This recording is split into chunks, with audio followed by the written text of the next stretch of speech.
এটা আমরা গুরুত্বপূর্ণ পাঁচটা প্রিপোজিশন সম্পর্কে জানবো। এই পাঁচটা প্রিপোজিশনের বাংলা ট্রান্সলেশন, পাঁচটা প্রিপোজিশন দিয়ে কীভাবে সেন্টেন্স মেক করতে হয়, এমন কোন ক্ষেত্রে আমরা এই পাঁচটা প্রিপোজিশন বসাতে পারবো, আজকের ভিডিওতে আমরা সেটাই জানবো। তো আজকের ভিডিওটা একেবারে ছোটো হবে, আশা করি এই পাঁচটা প্রিপোজিশন এইভাবে শিখলে আপনারা কখনো বলবেন না। তো চলুন শুরু করি আজকের ভিডিওটা। সর্বপ্রথম প্রিপোজিশন হচ্ছে অ্যাবাউট। অ্যাবাউট শব্দের অর্থ হচ্ছে সম্পর্কে বা কোনো কিছু প্রায় বা কোনো কিছুর মতো বোঝাতে বা কোনো কিছুর মতো সেম বোঝাতে আমরা মূলত অ্যাবাউট শব্দটা ইউজ করি। তবে এটা সবচেয়ে বেশি ব্যবহৃত হয় হচ্ছে কোনো কিছু সম্পর্কে বোঝাতে। যেমন আমাদের যদি বলা হয় হচ্ছে আমার সম্পর্কে, তাহলে আমরা বলতে পারবো কি অ্যাবাউট মি, মানে আমার সম্পর্কে। আবার যদি বলা হয় একটা বই সম্পর্কে, তাহলে আমরা বলতে পারবো অ্যাবাউট দ্য বুক, একটা বই সম্পর্কে। যদি বল তার চরিত্র সম্পর্কে, তখন আমরা বলতে পারবো অ্যাবাউট দ্য ক্যারেক্টার। অথবা আজকে প্রিপোজিশন সম্পর্কে, তখন আমরা বলতে পারবো অ্যাবাউট দ্য প্রিপোজিশন। অথবা কোনো কিছু সম্পর্কে বোঝানোর ক্ষেত্রে আমরা মূলত অ্যাবাউট শব্দটা ইউজ করবো। আবার কোনো কিছু মতো বোঝাতে মূলত অ্যাবাউট শব্দটা ইউজ করা হয়। যেমন তোমাকে যদি বলা হয় 40 বছর বয়সের মতো, তাহলে আমরা বলতে পারবো কি অ্যাবাউট 40 ইয়ার্স ওল্ড, তো 40 বছর বয়সের মতো।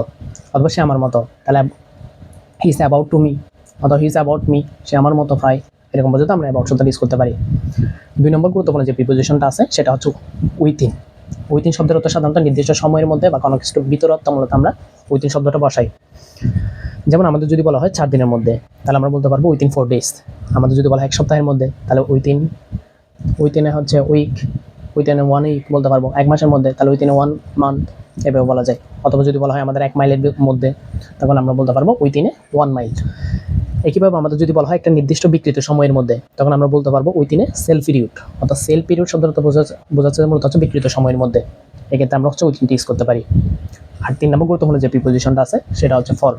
ফর শব্দ অর্থ আমরা সবাই জানি, ফর শব্দ অর্থ হচ্ছে জন্য, অথবা কোনো কিছু জন্য বোঝাতে আমরা ফর শব্দটি ইউজ করি।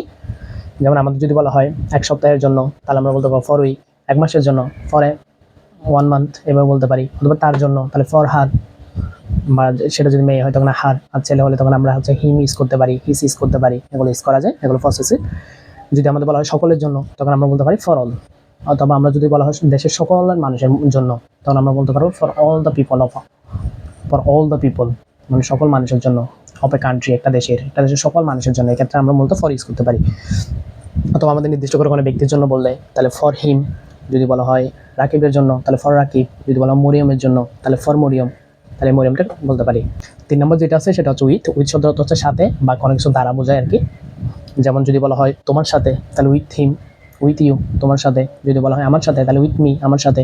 যদি বলা হয় হচ্ছে প্রচুর টাকা দ্বারা কোনো একটা কাজ হয়েছে, তাহলে with a lot of money this work is done, এভাবে বলতে পারি আমরা।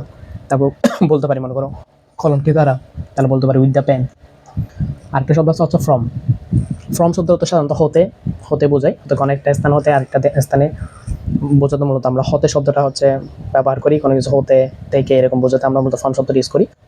যদি আমাদের বলা হয় যেমন মনে করো চট্টগ্রাম হতে, তাহলে আমরা বলতে পারি ফ্রম চট্টগ্রাম। আমাদের যদি বলা হয় ঢাকা হতে, ফ্রম ঢাকা। অথবা কোনো একটা নির্দিষ্ট স্থান হতে, যেমন মনে করুন ফ্রম হাসুনন্ডি হতে। তারপরে মনে করো আমাদের বলতে পারে একটা স্থান থেকে অন্য স্থানে, যেমন মনে করো হচ্ছে ঢাকা থেকে দিল্লি, তাহলে আমরা বলতে পারবো ফ্রম ঢাকা টু দিল্লি। আচ্ছা, এখানে আরেকটা গুরুত্বপূর্ণ বিষয় যেটা আমাদের জানতে হবে, ফ্রমের সাথে যেটা বসে সেটা হচ্ছে টু। টু বলতে সাধারণত কোনো কিছুর প্রকৃত উদ্দেশ্য বা দিকে বোঝালে আমরা সেক্ষেত্রে টু ব্যবহার করি। আর কোনো কিছু হতে বোঝালে আমরা ফ্রম ইউজ করি। অর্থাৎ আমাদের যদি বলা হয় সে হচ্ছে ঢাকা থেকে হচ্ছে দিল্লি যাবে, তাহলে he is going to Delhi from Dhaka. অর্থাৎ ঢাকা থেকে সে দিল্লিতে যাবে। অর্থাৎ নির্দিষ্ট স্থান হতে স্থান বোঝাতে আমরা ফ্রম এবং টু ইউজ করতে পারি। তো আজকের ভিডিওতে এতটুকুই।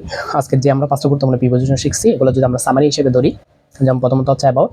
অ্যাবাউট শব্দের অর্থ হচ্ছে সম্পর্কে, কোনো কিছু সম্পর্কে বোঝাতে অ্যাবাউট ইউজ করবো। আরটা হচ্ছে উইথিন। উইথিন শব্দ হচ্ছে কোনো নির্দিষ্ট সময়ের মধ্যে বা কোনো জায়গার মধ্যে বোঝালে আমরা উইথিন ইউজ করতে পারবো। আরটা হচ্ছে ফর। ফর শব্দের অর্থ হচ্ছে জন্য, কোনো কিছুর জন্য বোঝাতে আমরা ফর ইউজ করতে পারবো। আরটা হচ্ছে উইথ। উইথ শব্দের অর্থ সাধারণত সাথে বা দ্বারা বোঝায়, তাহলে উইথ সাথে বা দ্বারা বোঝাতে আমরা উইথ ইউজ করতে পারবো। আরটা হচ্ছে ফ্রম, যেটা হচ্ছে হতে থেকে বা চেয়ে এরকম বোঝায় আর কি। এটা একটা বিভক্তির মতোই।